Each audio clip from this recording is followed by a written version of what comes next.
असल्याचं पाहायला मिळतंय. ठिकठिकाणी आंदोलनं देखील होत आहेत. विरोधक आता थेट गृहमंत्र्यांच्या राजीनाम्याची मागणी करतात. रोहित पवारांनी पण आदित्य जळगावात मागणी केली आहे फडणवीसांनी राजीनामा. नाही, विरोधक काय म्हणतात हा विषय वेगळा आहे. परंतु झालेली घटना ही अतिशय दुर्दैवी आहे. माननीय मुख्यमंत्री महोदय म्हणाले, माननीय देवेंद्रजी म्हणाले, अजितदादाही म्हणाले. खरं म्हणजे गेल्या 4-5 दिवसापासून हे उपोषण त्यांचं चाललेलं होतं. मी सुद्धा 2 दिवसापासून त्यांच्या संपर्कामध्ये होतो. मी आदल्या दिवशी रात्रीसुद्धा त्यांच्याशी बोललो.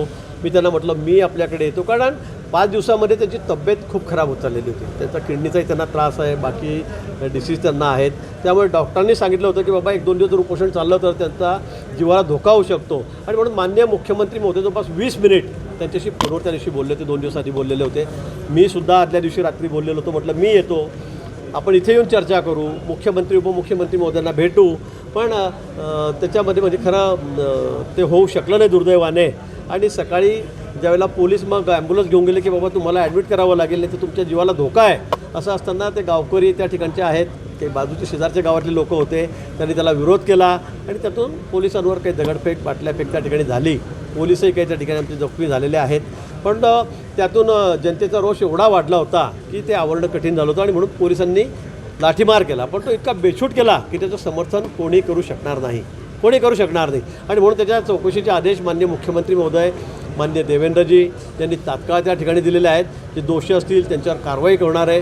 पण मला वाटतं राजकीय जे आमचे नेते आहेत ते इतक्या तातडीने त्या ठिकाणी जात आहेत. म्हणजे उद्धवजी 2.5 वर्ष होते, त्यांच्याकडे तशा घटना घडल्यात, पण त्यावेळेला कधी त्यांनी कोणाची विचारपूस केली नाही. त्यांचं सरकार असताना त्या ठिकाणी मला वाटतं पवार साहेबांच्या वेळी देवेंद्रजींनी काल सांगितलं 110 गोवारींची हत्या झाली, पण कुणाकडे यांनी डुंकून बघितलं नाही, त्यावेळेला यांनी राजीनामा दिला नाही. आणि म्हणून आज त्यांना एवढा कळवळा काय येतो आहे? जे पवारसाहेब एकदा म्हणले होते, माझ्याकडे रेकॉर्डिंग आहे, की मराठा समाजाला आरक्षणाची काय गरज आहे, आणि तुम्ही आज एवढा कळवळा घेऊन सगळे गावगाव जिल्हा फिरतायत, त्यांना जाऊन भेटत आहेत. दिल्या पाहिजे. जी झाली घटना ती निषेधार्ह आहे, त्याचं समर्थन कोणी करणार नाही. त्याची चौकशी होईल, दोषी अधिकाऱ्यांवर कर्मचाऱ्यांवर कारवाई होईल. परंतु मला वाटतं हे पुतणा मावशीचं प्रेम, हे मगरमच्छ के आसू ज्याला आपण म्हणतो, ते तुम्ही आणू नका. त्याच्यामध्ये राजकारण तरी करू नका. शेवटी मराठा समाजाला आरक्षण देण्याचं काम कोणी केलं? मागच्या 5 वर्षात देवेंद्रजी मुख्यमंत्री असतानाच ते झालं. इतके वर्ष 50 वर्ष तुम्ही राज्यकर्ते होते, तुम्ही का नाही केलं? आमच्या काळामध्ये हायकोर्टापर्यंत आम्ही ते आरक्षण टिकवलं. सुप्रीम कोर्टात तुमचं सरकारला 2.5 वर्ष तुम्ही तिकडे डुंकून पाहिलं नाही. चांगले सॉलिसिटर त्या ठिकाणी दिले नाहीत. त्यामुळे सगळी वेळ आली आरक्षण देण्याची. आणि म्हणून मला असं वाटतं की हे जे चाललेलं आहे हे राजकीय त्याचं ढोंग चाललेलं आहे. आपण सत्तेवर असताना आपण कोणाकडे डुंकून बघायचं नाही, कुठले प्रश्न थडीच लावायचे नाही. आणि आज मात्र मुद्दाम मागे तेल टाकायचं काम हे त्या ठिकाणी करतायत. पण झालेली घटना ही निषेधार्ह आहे. त्याचं समर्थन कोणी करणार नाही.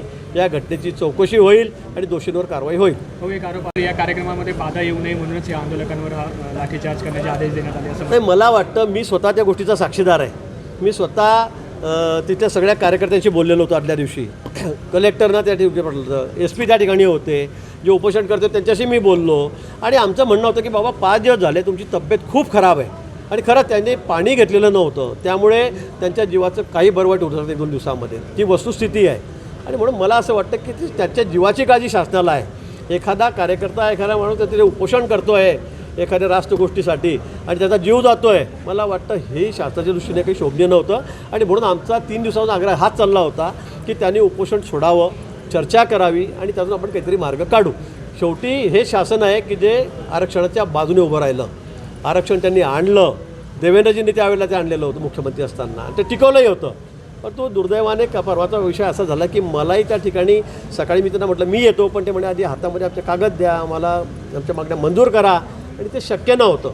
आणि म्हणून माझंही जाणं त्या ठिकाणी सकाळी टळलं आणि दुर्दैवाने थोड्या वेळाने दुपारी हा प्रकार त्या ठिकाणी घडला.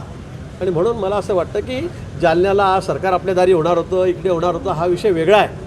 परंतु जर अजून 2 दिवस 1 दिवस जर आपण त्याची काळजी घेतली नसती तर मला वाटतं त्या रुग्णाचं जो उपोषण करता आहेत पाटील, त्याच्या जीवाचं बरं वाईट झालं असतं. उद्धव ठाकरे ते राजकीय पक्षाचे नेते शरद पवार साहेब, त्यांचा दौरा आहे, चांगलं आहे, त्यांनी तो करावा. आता त्यांना संघटना वाढवावी लागेल, कारण आता 55 पैकी 7-8 आमदार त्यांच्याकडे राहिलेले आहेत, त्यांना पक्षबांधणी करावी लागेल. त्याचबरोबर उद्धवजी पण येत आहेत, त्यांचं तर सगळ्याच पुसलं गेलेलं आहे अतिपोथी.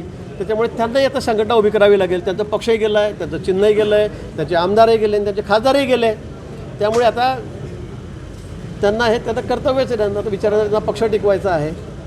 नरेंद्र मोदी आता अफवा आहे, खोटं आहे, हे कुठून बातमी आणली, कोणी पेरली याची मला कल्पना नाही, पण तो असा कुठला विषय नाही आहे.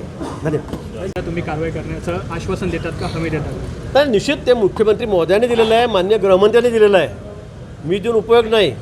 पण मुख्यमंत्री महोदय काल बोलले, सरकार म्हणून उपमुख्यमंत्री महोदय ते गृहमंत्री आहेत ते बोलले, अजितदादाही बोललेले आहेत, आणि निश्चित याच्यामध्ये जे दोषी असतील त्यांच्यावर कारवाई निश्चित होणार. त्यांचं असं म्हणणं आहे की नाही आता याला खूप तांत्रिक बाजू आहेत. आता ते तुमच्या माझ्या चर्चेमुळे काही सुटणार नाही आहे. सगळ्यांना माहीत आहे न्यायप्रविष्ट हा विषय होता. हायकोर्टापर्यंत आपण आरक्षण टिकवलं, सुप्रीम कोर्टामध्ये यांनी लक्ष दिलं नाही आणि त्यामुळे त्यांनी ते घालवलं. आता याच्यामध्ये आता लोकसभेत विधानसभेत हा तेवढा विषय राहिले नाही, हा विषय न्यायप्रविष्ट आहे. आता त्यातून सगळ्या बाजू समजून घेऊन तज्ज्ञ मंडळींना उभं करून पुन्हा आपल्याला काय मार्ग काढता येईल त्या ठिकाणी करू. पण माझी विनंती आहे की कुठेही यातून आता सरकारी बसेसची जाळपोळ, सरकारी मालमत्तेची जाळपोळ, आता उद्या आमच्या मुलांना शाळेमध्ये जायचं आहे, आमच्या भगिनींना प्रवास करायचा आहे, आमच्या लोकांना प्रवास करायचा आहे, हे शेवटी आपली प्रॉपर्टी आहे, आपल्यासाठी आहे ती.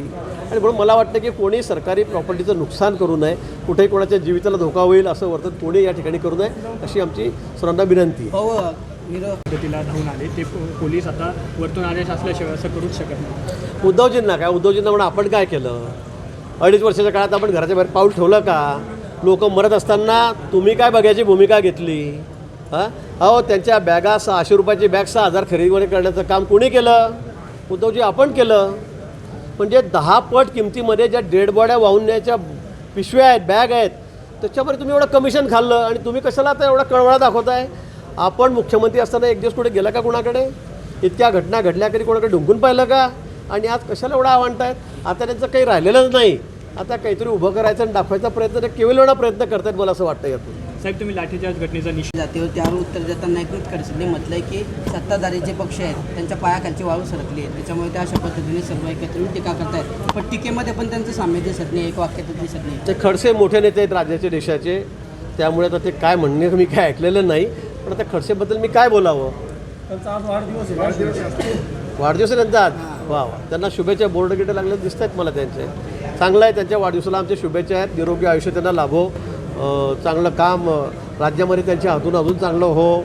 आधीच त्यांनी खूप चांगलं काम केलेलं आहे, ते समोर येतं आहे, अजूनही चांगलं काम त्यांच्या हातून हो अशी आमची शुभेच्छा आहेत त्यांना. तुम्ही याआधी सोबत होता, तुम्हाला माहीत नव्हतं व्यक्त? नाही मला म्हणजे खरं म्हणजे मला फार काही असं काही माहीत नसतं. मी वाढदिवस मी स्वतः घरी करत नाही. तुम्ही बघितलं का माझ्या वाढदिवसाला एखादा पोस्टर बॅनर मी थांबलो आहे, एखादा गुच्छ स्वीकारलेला आहे, मी कधीच करत नाही. पेपरला ॲड देऊ देत नाही. मी वाढदिवस या विषयाच्या विरोधातच आहे, त्यामुळे तो माझा मी करत नाही. तर त्यांचं तर काही लक्षात असण्याचं गरज नाही. पण मोठ्या लोकांचे वाढदिवस कसे करतात? पेपरमध्ये पोस्टर बॅनर.